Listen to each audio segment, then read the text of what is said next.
Director Christopher Wray is the 8th Director of the Federal Bureau of Investigation. Director Wray began his law enforcement career over 2 decades ago, serving in the Department of Justice as an Assistant U.S. Attorney for the Northern District of Georgia. He has also served on the President's Corporate Tax Fraud Force and supervised the Enron Tax Force, in addition to playing a key role in national security objectives for the Department. Director Wray, so welcome back to the committee for your testimony here today. You're recognized for your opening statements. Thank you. Good morning, Chairman Peters, Ranking Member Paul, members of the committee. Discussions about the most pressing national security threats that what we face and what we're doing to tackle them are always important, but it seems especially well-timed this year with the dangerous implications the very fluid situation in the Middle East has for our homeland security.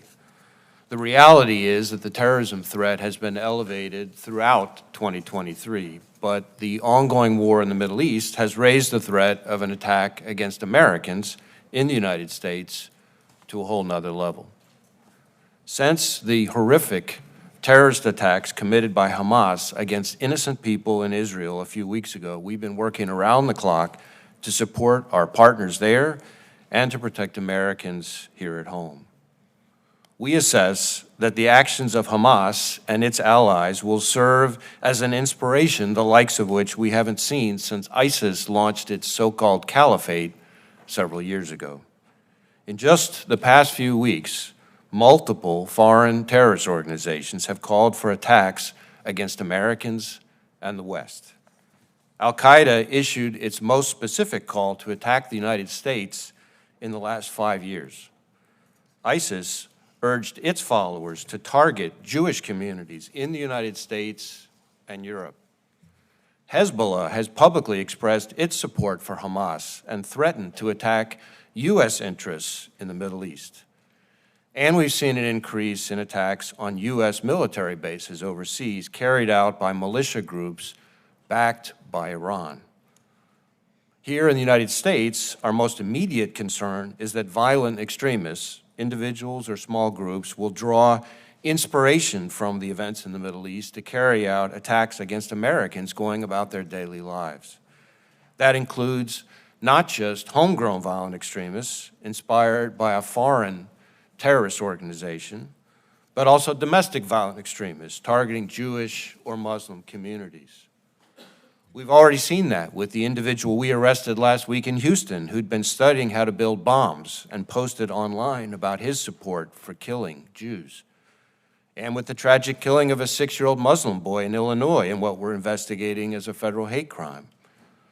But as I said a few moments ago, on top of the homegrown violent extremists and domestic violent extremist threat, we also cannot and do not discount the possibility that Hamas or another foreign terrorist organization may exploit the current conflict to conduct attacks here on our own soil. We have kept our sights on Hamas and have multiple ongoing investigations into individuals affiliated with that foreign terrorist organization. And while historically our Hamas cases have identified individuals located here who are facilitating and financing Hamas's terrorism overseas, we're continuing to scrutinize our intelligence to assess how the threat may be evolving. But it's not just Hamas. As the world's largest state sponsor of terrorism, the Iranians, for instance, have directly or by hiring criminals mounted assassination attempts against dissidents and high-ranking current and former U.S. government officials, including right here on American soil. And along those lines, Hezbollah, Iran's primary strategic partner, has a history of seeding operatives and infrastructure, obtaining money and weapons, and spying in this country going back years. Given that disturbing history, we are keeping a close eye on what impact recent events may have on those groups' intentions here in the United States and how those intentions might evolve. For example, the cyber targeting of American interests and critical infrastructure that we already see conducted by Iran and non-state actors alike, we can expect to get worse if the conflict expands, as will the threat of kinetic attacks. But across the country, in each and every one of the FBI's 56 field offices, we are addressing these threats with a sense of urgency. Among other things, that means working closely with our federal, state, and local partners through our FBI-led Joint Terrorism Task Forces to ensure that together we stay laser-focused on mitigating threats, taking an even closer look at existing investigations and canvassing our sources to improve our intelligence, and then sharing that information with our partners, and doing all we can, working with our partners, to protect all houses of worship and people of all faiths here in the U.S.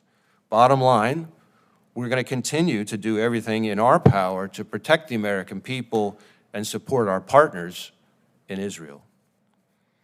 Now, protecting Americans from the threat of terrorism is and remains our #1 priority.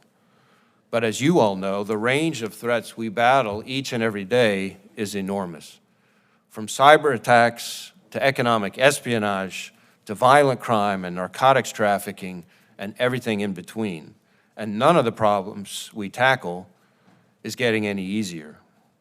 But we have continued to work to outpace our adversaries by disrupting over 40% more cyber operations last year and arresting over 60% more cyber criminals than the year before.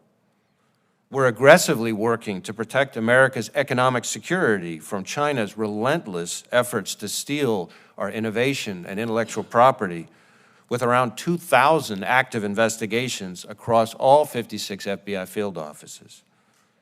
And over the past 2 years alone, we've seized enough fentanyl to kill 270 million people.